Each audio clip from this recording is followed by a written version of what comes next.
And then you've got the identity center. This is Kindle, right? Yes. So the fact that it's defined means that you know who you are. Nobody can tell you who you are.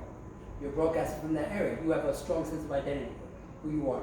Grace and I have that open, so we're constantly receiving in that center who we are on a daily basis. We discover who we are, we go to bed, wake up, and we start the process all over again. We're constantly discovering who we are. You're not. You're set. You know who you are. It's consistent. So any of the areas that are colored in your chart means that you'll have that energy consistently throughout your life. And it's the one thing that you can depend on besides death and taxes. Okay, interesting. And then no projectors have the sacred. None of us have it. And that's the source. That's huh? You said none of us have it. We don't have it defined, yes. So all of us, every projector, that's one of the things that defines a projector is that they have an open sacral. So we're receiving information in that center. The only ones that actually have this here defined are the generators. And that is the source of life and the source of true energy. There are 4 motors within human design. This one, the sacral, the root, the emotional center, and the will center. These are the 4 motors. So what a motor means is that it's something that gets you going. It moves you. But the strongest motor that really gives us energy is the sacral, which we are open there. So that's part of why we have limited energy reserves and the generators here, which when you're around a generator, we are receiving that sacral. So I'm fortunate, I live with 2 generators. So I constantly get that energy sensor. So they get me going. Come on, let's go do something. All right, let's go. I'm by myself. I'm like, no, I'm chill. So that's why I like my friends showing up and pulling me out of the house. Yes. Exactly. Okay, yeah, So that's the most important source of energy right there. Now, this is Kindle, right? Kindle, you have one of the more. You have 2 more. You've got the root, or the pressure sensor, which means you can handle external pressure. Lynette has that open. She can't handle external pressure. I make a suggestion to her sometimes. She says, "You're pressuring me. Back off." She can't handle it. But Grace and I, and you, we can handle it. Yours is open, right? Your pressure sensor? I don't remember. Let's look. We want to make sure you get something out of it too. So even if you can handle it, quote unquote, like I think as I get older, tend to hate that. Like I feel myself lately wanting to be like, I don't want your opinion or your, unless I genuinely ask for it or I trust you or, Well, as a projector, not only do you benefit from waiting for the invitation, but you also benefit from extending invitations. So if people come at you without your invitation, you don't want it either. You're resistant to that as well. Because it goes both ways with the strategy, with the invitation. We wait for the invitation, but we also extend invitations. It goes both ways. Same thing with generators. They also wait for something to respond, but they also can create situations for other generators to respond to. So it always works both ways on that. This So I is just wanted I wanted us to look at Z's chart and try to win and alleviate. she can't handle external pressure either. I see. No, stay away, leave me alone. When lip breaks out. I was going to say a part of that too is the fact that you have a defined identity. Okay. And so I know that I am extremely resistant to ideas, not only just the pressure center, but just in general, things need to come from me. Yeah. Whereas, yeah, and Okay. whereas somebody that's more undefined, they're way more open to suggestion. And so it's actually, like my grandson, who's out there running around, he's a projector. And so it's gonna be really important that we make sure that he's around people that are positive for him. And so he's not influenced, because he's also undefined. So he's not, or open, yeah, so that he's not influenced by people that are not good for him. So, Okay. and of course, luckily he's got us. Yeah. So these kids are He'll going be to grow up good. being very aware of who they are. And for you, Carmen, you have your G center or identity center open as well. So like Grace and I, you also, it's very important who you surround yourself with because you can be easily influenced. It's also important where you are geographically. So to be be able to respond, well, for you to get the right invitations, you need to be geographically in the right place. So you need to feel good about where, not only your physical environment, but your geography is really important. So just keep that in mind. If things are not working out for you, wherever you are, and you feel drawn to another location, there are people that specialize. Actually, what I'm supposed to be doing next weekend is where I live right now is to watch chaos, and my son has invited me to go live with him for a couple of months. And Wow. his house is, every time I go, it's like so much peace, and I'm gonna move everything for a little bit. Where is that at? It's in the same area in Round Rock. Oh, okay. Yeah, but I'm going through something right now where I don't want to be by myself. Like I can get an apartment on my own, but I feel like it's not working for me right now to be on my own. So I'm gonna go be with him for a while. Cool. Because you got lots of openings in your chart. Lots of openings, so you can be influenced. All the white areas, you can be influenced. The fear channel, so you have fear for survival, because it's open. You also can take on other people's emotions. You know, I hate that because I noticed that I can. It's like when someone comes into my office and they're like, they don't have to say anything. I can just feel it. Feel it. Yes, that's yours. And I always like, I try to turn that around. Like, I'm not comfortable until they leave my office. My office. And you also There's a lot of pressure on you too. Yeah, you're people. So you've got this open. So this is the open solar plexus. So you're wanting them to leave your office smiling because you want to please them. And so your challenge in life is much like mine, and you've got the 59 too.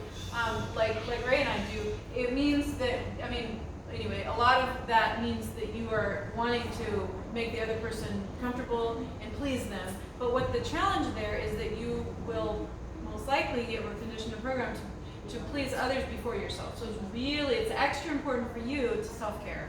Make sure that you're taking the time, and so that's good that you're moving in with your son if that feels good to you, and it's going to allow you the opportunity to be in a place that physically and geographically is soothing for you, is yummy, is comfortable. You know, that's super important because of the openness, because of the emotions that you're picking up from others, and also this: when people come into your office and they're fearful, you're picking it up. When they're sick, you feel where they're sick, right? That's because this is the chart of a medical intuit. So people who have that are like medical intuits because they can literally feel in their bodies what other people are feeling in their bodies. And that's because you're picking that up. So it's very important. That open on mine too. And also, I'm noticing, Carmen, you have a bunch of the intuitive things. Yeah, let's talk about that. Yeah, so you also have that intuitive thing. Yeah, so we've got 7 minutes left, so in one of the other ones we can revisit the fears. Unfortunately, you guys missed last week because Alethea and Ray talked about fears. And I don't know how much you got into human design fears, but that was... We didn't get into this because I would like to. Okay. I think I need to make sure that we allot more time for the human design factor because it's so beneficial. Cool. So maybe in a future session, we're going to map that out tomorrow. So maybe we can do another session on fears specifically around human design and the new Grado principles, how to address that. So, okay, good. So what you see is, you both have that open, and So you have a fear for survival as well. when we get into that, if you guys, both you and Kendall and Carmen, for you, Carmen, you've got a lot, this is a lot of intuition. So this, even though this chakra is about fear and survival, it's also about intuition. So you've got a lot of intuition. And why I'm saying that is because you see all these gates which are defined. This is all types of intuition. So you can learn about that next when we talk about fear. But as we wrap up, I think the important thing is to just reiterate for your type and strategy. When you set an intention, so let's just make this up right now for you, Carmen. If your intention is to raise your vibration, let's just imagine for all of us, our intention is to raise our vibration because we know it's going to take us to better states of health and wealth and relationships. So if we want to raise our raise our frequency, here's what happens from a human design perspective. We set an intention, and when we do, that energy comes out of our heart center, and so it's right here. And we send those frequencies out into the universe, and like attracts like. So it means that that energy is going to ping around the universe, and it's going to resonate with everything else that's on that frequency that we're sending out. And what it's gonna do is ping on things, like if you think about a light reflection, you put a mirror up, it reflects back to you. So that's how I think of that, setting the intention. You send that energy out, it reflects back. Everything that's on that same frequency will reflect back to you. And for projectors, it's gonna reflect back to you invitations. So you're gonna get an invitation for something. For generators, we're gonna get something to respond to. And when we see that, this is the part we haven't spent a lot of time on today, but we will get into in a future session. Our inner authority, we want to listen to our inner guidance system. Wow, Carmen, you don't have one, so what that means is you would benefit from using the what's it called? It's the when you talk to sounding board. You use the sounding board technique. So it means that you need to hear yourself talking in order to come to clarity about what is right for you. So that is your inner guidance system. You do that a lot? I talk to myself a lot. That's awesome. So you know, so that you're already intuitively doing it. That's excellent. And Kendall, you're probably Interesting stuff, wondering isn't it? what yours is. Yours is, let's see. What's your profile? 1-4, okay. 1-4, and so your inner authority is your emotions. So you're designed to be in your emotions. This is your emotional center down here. And what that means is you're going to have an emotional wave. It's going to go up and down. It means you're not designed to make a quick decision. You're laughing because you know it's true, right? Yeah. Yeah. So when you get an invitation, you're going to have an emotional response to it. And if you make a quick decision, it's probably going to be the wrong one. Because if you make it up here or down here, it's going to be very different than if you wait for it to crash, right? So you want to wait for that wave to crash, and then you have clarity. And then you can choose if that's an invitation that's best for you. Does that make sense? It makes sense as her friend for years. And I know she never answers a question immediately. Like most of the time, she's like, wait a minute. And then like she won't respond to my text for a while. And she's like, yeah. That's great. So you're already following your inner guidance. Well, and it's like I had to start the job hunt about 6 weeks ago, and everyone inside me was like, now. Well, they couldn't even believe that I left the job without another job, and I was like, no, like I have no idea what I feel yet. I don't even think I just my feelings have hit me, and I'm like on week 6, and now I'm like barely think I'm scratching the surface of what I want to do. So yeah, no, that makes sense. So does that help? Does that make sense that setting out the intention and then knowing how to respond or get an invitation or whatever to proceed? And do you guys clear on that? Is there anything that we can touch on for you? I feel like we want to make sure you get some value out of this. I would like. I'm enjoying you giving the new guest attention. Okay. Because I'll be back. I know where you live. Yeah, we hang out a lot. Well, now you got me, so I'll be back too. So. Yeah, so our next session, I think it's when I come back. I know we're gonna have one when I come back on the 8th, November 8th. But you guys might do one. Which is the 9th. Or the 9th. Saturday's the 9th. Saturday the 9th. Yeah. So that's the next one, November 9th. The same time? Same time. Yes, Yeah. same time. It'll be either here or it'll be at Spend. Lotus Bend. Yeah, we haven't decided which one Okay. yet. Yeah. What do you think? I like Lotus Bend. I think that the challenge is trying to get good angles on recording, but we're practicing, so this is good for us. But I really like Lotus Bend because I like walking around outside a little bit, and I just really like that space. But I like this too because it's beautiful. So I think both spaces are nice, honestly. What do you ladies think? Have you ever? I don't really, yeah. Lotus Bend is way south. Oh, well then, Yeah, that's location-wise, I love this because it's central. Okay. Great. Well, as we wrap up, let's just go around the room and just say what's your biggest takeaway from today. That's the most, maybe the most useful thing or something that jumped out at you, or just kind of what your takeaway is, and you can start wherever. Who wants to start? I'll start. Okay.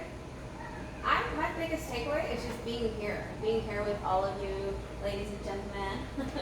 I think that this is important part of my process for raising my vibration, and I'm very grateful that everybody's here to share this experience. I guess for me it's interesting because now that I see it, I do know who I am identity-wise, but I really struggle with my physical and spiritual aspect and tying them all in. And I think it's nice in the sense that lately I feel like the choices I've been making do align with what I want, and also doing things like this with you.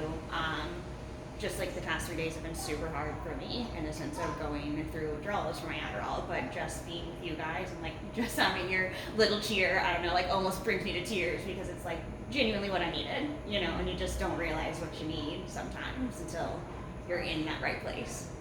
So. Beautiful. Sure. It's still going in alignment with what Kendall just said. It's the self-care, reminding that self-care is a daily thing that has to be scheduled, because otherwise it never gets in there. Yeah. It never makes its way in there. Right. So thank you. Especially for an MG. Because we have so many things to do. We just don't always get it in. Or prioritize it, right? Priorities. How about you? Just learn that I need to wait until I get it going. I mean, everything is I'm in awe. It's cleared up a lot of stuff that I didn't know I was wondering until now. It's like, oh, that makes sense now. And I really thank you. You don't have to change who you are. You just have to be aware of your experience you want to have in life, and you know, just not having judgment for yourself, just by understanding that there is a you and there is a purpose for you. Absolutely. Thank you very much. Sure. Takeaway for you? Well, I'm glad I came. I almost didn't come. I was not feeling well this morning. Got some food. I started feeling better, and then of course, you know, I have the grandkids, and having them here is stressful, and so I appreciate everyone's patience with them running in and door and being children. They're good. Yeah. We'll help keep an eye out on them. I'm like, oh, watch the lamp. I got a little. Oh, they're about to jump over the. I know. Hey, you probably don't want to do that. How about you, Ray? What's your takeaway?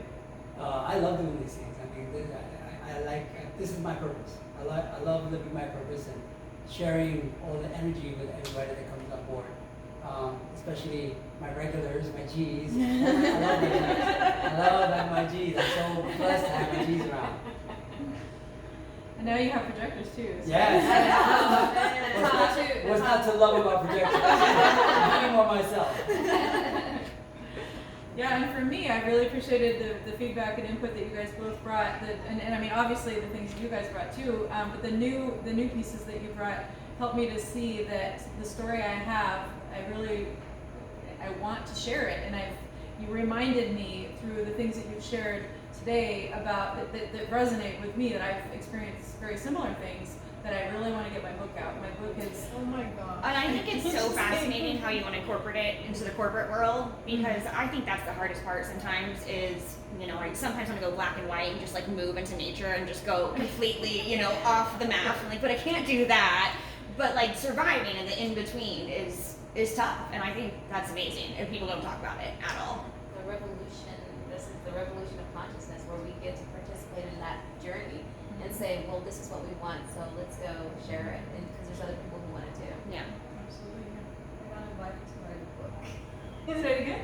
I got invited to write a book last year, actually. Oh, wow. From someone, and I'm like, oh, my books. But that, I don't know, this thing that the universe, God, or angel takes on to you. That's great. There's a theory that we all have a book inside of us. Yeah. So my book is 10 Things I Learned from My Year Off, and how you can have a sabbatical too. And after I went through the divorce, right after that, I lost my job, and then just all these other things changed, and I decided to take the time off to kind of recalibrate, kind of what it sounds like you're doing. And when I found Human Design, the reason I found it was because I was trying to figure out why I was so broken. I thought I was so broken because my ex-husband had told me that, you know, I was basically really broken and messed up, and that I was the reason for whatever, all this stuff. And when I found Human Design and I started understanding my chart, I thought, wow, that's not broken at all. That's just, he just had a different perception of what that was about. And now that I understand what it actually is, it's not broken at all. It's a great gift. And so I'm here to be myself, and it helped me get clarity on what my next steps would be and what my next life is going to be. And so I really want to encourage you, since you're both in sort of, it sounds like transition phases in some ways, to really dive into your human design, because it can give you some unique insights specific to you that can really help you make the right decisions. I mean, I say right, we don't want to give judgment, but the best decisions for you, and when I say best, I mean most attuned to what you're here for. And it can give you that clarity and guidance so that you're on the path. And so for you, we didn't get into this today, but projectors are designed for designed for success. So you're internally driven towards success. Now, how you define success is up to you, right? But when you don't get an invitation or you try to initiate something, you're gonna feel bitter eventually. It's gonna turn to bitterness. And so that's how you know if you're on your path or not. If you're on your path, you're gonna feel successful, or you're gonna experience success in whatever way that makes sense to you. And if you're not on your path, it's gonna be bitterness. And so that's the guardrails that human design teaches you. And so you know that you're on the right path if you're getting what your design is for. And so if you see it up here, it says, actually it doesn't say the status, this version doesn't say that, it just says you're not self-themed, which is bitterness, but your theme, the opposite of that for you is success for projectors. And what success looks like for projectors is, it's different than what society thinks success is. It has nothing to do with money. What Yeah. success for projectors is, tell me what you think it is. I think it's me having a bigger purpose in my life beyond myself. Obviously you have to have money to survive, but it's not what motivates me in any way. It's if I genuinely feel like I make a human connection every day and get into someone's roots and depths and feel like we got to know each other at a different level than versus surface. And what's your definition of success? For me, gosh, just being able to, come to someone.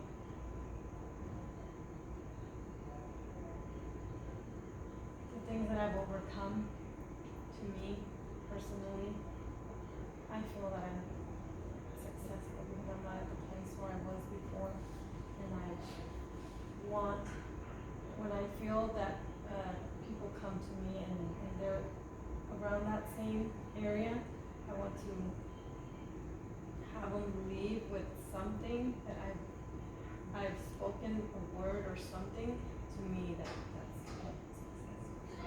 So both of what you said ties into what human design says success is for projectors. What human design says success for us is acknowledgement. We want to be acknowledged for what we're here for. That's what it is. That's what human design says our success is for us. And for generators, what is success? What does success look like for generators? I think it varies. So their success theme is satisfaction. So when you guys are feeling satisfied, generators that you guys may know, when they're feeling satisfied, they're generally speaking on the right path, or the path that suits them best and is taking them to their destination and living their purpose. But where they're not in their when they're not in their not self-themed, which is what human design calls it, they feel frustration. So anytime generators are feeling frustrated, that's usually an indication that they need to reassess where they're going, where they're at. Can that correlate with human relationships too? So you can, Can that correlate with human relationships oh yeah, too? Okay. absolutely, correlates with everything. Okay. Everything. And the currency of a projector is appreciation. Yes, Oh, yeah, that makes sense. which ties into acknowledgement. So, me acknowledging Ray for things that he does on a daily basis, showing appreciation, that's the currency of a projector. I hear about it all the time. Yeah, that makes sense. Definitely what I'm And for me, as a generator, I like just getting stuff done. So for me, that feeling of like accomplishing things, Yes. like doing things and having, being able to check them off or the action. the action, yeah, like I feel I'm very action oriented, so. You'll need to tell me about that about herself very early on. Yeah. Yeah, you guys are the builders. Yeah, that is satisfaction for me too, is making things happen and Yep. initiating change, like creating change, in a positive way. Like I said, let's find a solution, let's fix this, let's do something, and then being on the go and and then watching something come out of nothing, that's exciting. So what I hear you saying when you say that is building, because you're a builder, so we're here to build and create and do stuff. So generators are here to do, and projectors are here to be. So just keep that in mind. Well, thank you so much for your time. I'm glad you're here. We look forward to seeing you again, hopefully in 3 weeks when we do our next one on November 9th. If you have any ideas about what you want to see in a discussion topic or something, please let us know. We are mapping all that out tomorrow for the next probably 6 sessions. And my big takeaway from today is I'm going to go back to my book chapters. I've got it all mapped out, and I think I'm going to just focus on one chapter. We'll focus on that each time. Maybe we'll discuss it. But if you have any ideas, things that you specifically want us to cover, let us know. Just stay after today or in a minute. Just tell us, and we would love to make it as relevant as possible for you. Anything else you want to say, Rick? Is it the end already? The last thing I'd like to say is that if any of you are interested in learning more about this kind of thing, I do a free discovery session. So you just can go on my website and schedule a free discovery session just to get started and see what we can have to offer each other. And it's energizingsuccess.com. But it's on the Facebook group and the meetup group, so you can find it there. And Grace does the same thing. Yeah, I do a free discovery call too about your human design, and we can talk about what we can do together, possibly look at your chart and address something that's relevant to you right now, and then talk about how we could possibly work together if it makes sense, if you want to achieve a particular goal or do something with your human design. That's what we're here for. So thank you again for coming. Yeah, thank y'all. See you in a couple weeks, and feel free to stay after if you want to chat. Thank you.